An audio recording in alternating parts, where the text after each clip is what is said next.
ultrasound that actually nothing was found initially, but I asked for a later ultrasound, and that's when they saw that there was an abnormality with my son. They said that he had spina bifida. Our youngest is Abigail. She would be 17 in August, but passed away earlier this year after a long battle with lung disease. I have 3 children. 2 of them have a metabolic disorder. My husband and I are both carriers for it, and it presents with neurological symptoms, seizures, intellectual disability.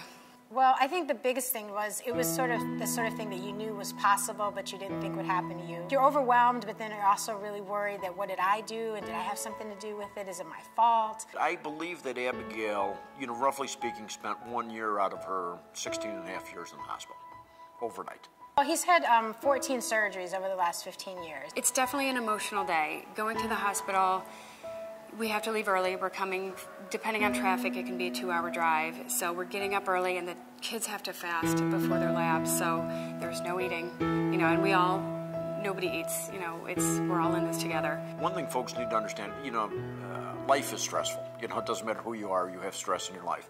When you're married, you have a family, you have children, there's stress. There's just you have to pay your bills, you worry about school, whatever it is, all those things. So everybody has that. When you deal with a chronically ill or handicapped child, it takes all of that stress and raises it a couple of notches. And of course that impacts, how we come across to nurses and doctors potentially. It's difficult to navigate in the beginning because you don't know what you're doing. I mean, everything from parking to where you're going, lugging the kids. We were bringing all the kids at the time, and so, kids come with lots of gear. The doctors or the nurses or the technicians say, oh, I understand this, I get this, okay? Without really ever having dealt with Abigail or dealt with us, they're the ones that made us nervous. The doctors that come in and say, actually, we don't know what's going on. We felt comforted by that because Abigail was a complex patient. Now, they didn't say they weren't going to figure it out. They just, were acknowledging that she could be a challenging diagnosis at times. My daughter is extremely frightened to get these labs done. She was very young when she began them, about 6 months, and as she's grown and she knows that when we come here, she has to get a bunch of needles put in her. She's scared. She's a child. And it's a really crummy situation for her. She's got to come here and get blood draws and get poked and prodded, and she doesn't want to do it. She's 3 and she doesn't want to do it.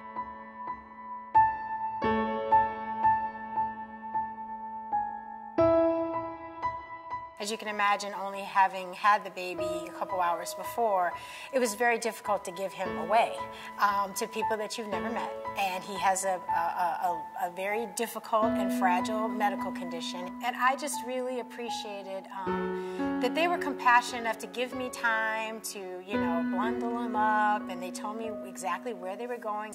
You want someone to be that for your child when you can't, and for them to treat him in such a loving way.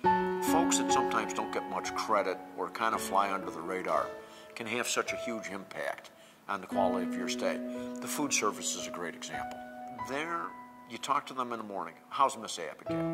There's a personal connection. One particular event that really struck me and still stays with me, I was overnight with my son. We were getting some tests done and some monitoring, and it was a very difficult day. It was just after we had gotten one of these diagnoses, and the doctors had left, the nurses had left, and it was quieting down, and my son was eating dinner, and the gentleman from Environmental Services came in to get our garbage, and we exchanged pleasantries, hi, how are you? And he did his job, and then as he left, he turned around and he said, I hope your son gets better.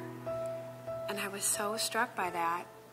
And to this day, and this was several years ago, and I was just really moved by a simple, honest gesture like that. He's not involved in my son's care. He doesn't know what my son is in for. He just really seemed concerned. He didn't have to say that, and I don't know if he remembers it, but it's a simple gesture that I'll always remember. So it really struck me, just the kindness of, this gentleman visiting our room for a few minutes. It meant a lot. Yeah, just a small gesture like that. So definitely, it's a reminder to us all that something that we might take for granted, it means it's just what that person needs at the time. We've just really found a home here. Just a number of great people, caring people that are here at the hospital. It really made our time here that much better.